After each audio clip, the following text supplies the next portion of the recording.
saya pilih. Karena Kluivert tidak ada rekornya sebagai pelatih yang bagus. Nggak ada rekornya, ya cuma asisten aja. Dia Sudah nyala, Pak. Saya nggak begitu tahu persis suasana di kamar ganti istilahnya, ya, antara komunikasi pemain dan pelatih gimana, saya nggak tahu persis. Tapi saya kerasa kayak nggak masuk akal gitu ya. Pemain itu kan yang ngambil Sintayong kan, bukan orang lain kan. Siapa yang ngambil pemain itu? Naturalisasi. Langsung dijawab. Langsung, Bang. Yang meminta nama kan? Gini, Ya enggak, selain minta nama, Menarik. Yang mengecek langsung, melihat selain minta langsung. nama, kalau nama aja semua orang bisa tahu.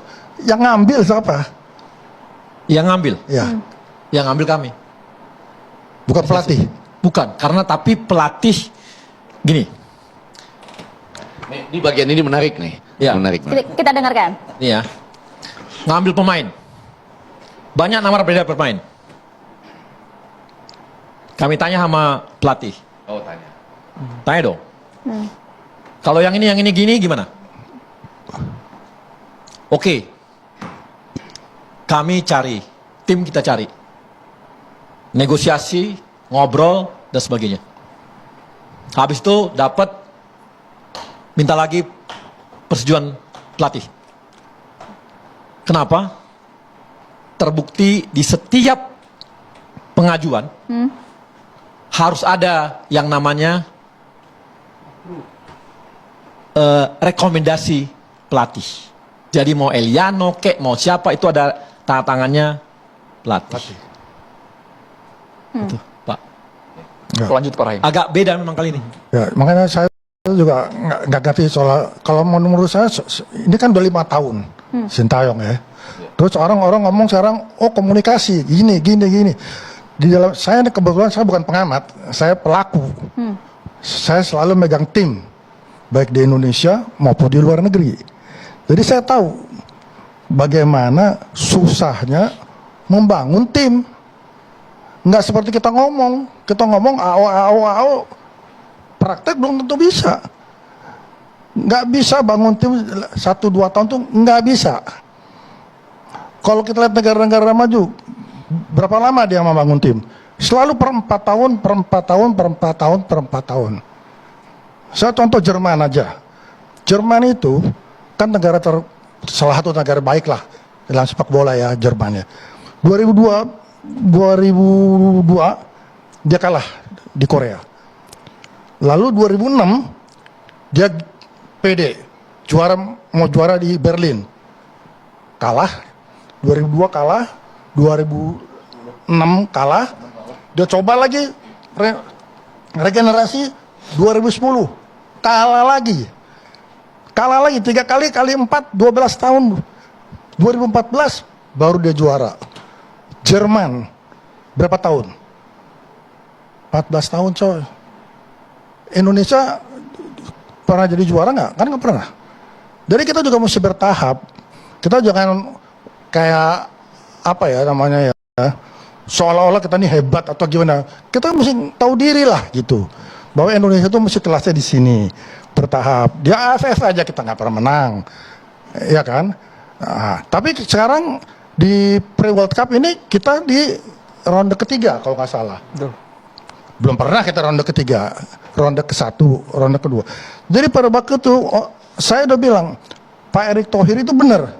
5 tahun dia pegang tuh konsep dia untuk lolos Pre-World Cup ini ya. Kualifikasi. Tapi saya kaget kemarin lihat TV, tahu-tahu bukan dipecat lah, tapi diganti lah Pak pelatih, diganti Copot lah ya. gitu ya. Ganti dan Diakhiri, Pak. mau di replace sama pelatih ada dari Belanda ini. Siapa pelatih Belanda? Kluivert, Bronkhorst sama Van Gaal. Van Gaal.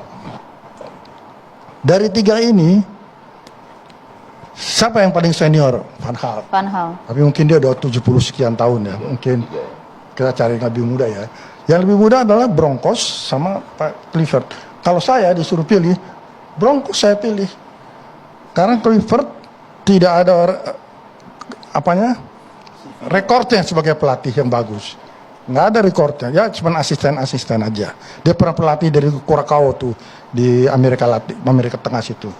Tapi satu itu dia cuma asisten aja. Anaknya di Bournemouth malah anaknya. Jadi maksud saya gini, saya waktu saya megang tim saya tuh, sorry bukan sombong, di Indonesia nggak pernah nomor 5, nomor 6 nggak pernah saya. Nomor 1 atau nomor 2. Di UMS 80, kok nggak nomor 1, saya nomor 2. Tepuk tangannya boleh dong buat Pak Rahim. Di Pelita Jaya 3 kali saya juara terus. Di Asia Tenggara saya juara.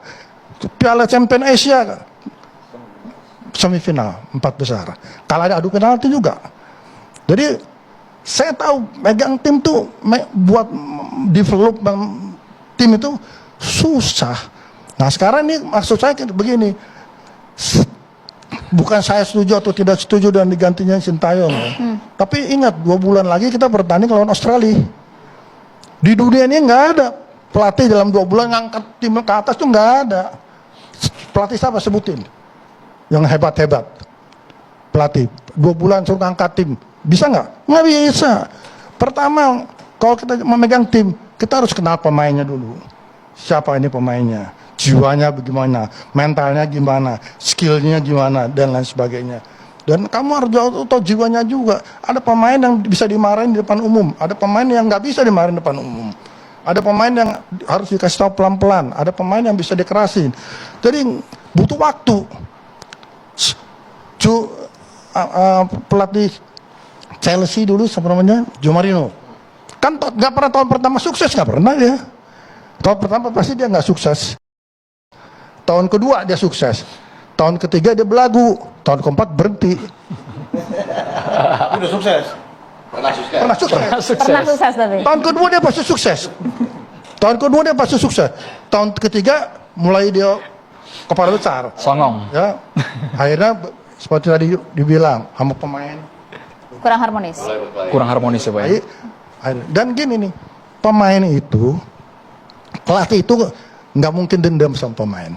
Saya udah lihat pelatih banyak, nggak ada dendam. Apa yang didendamin sama pemain?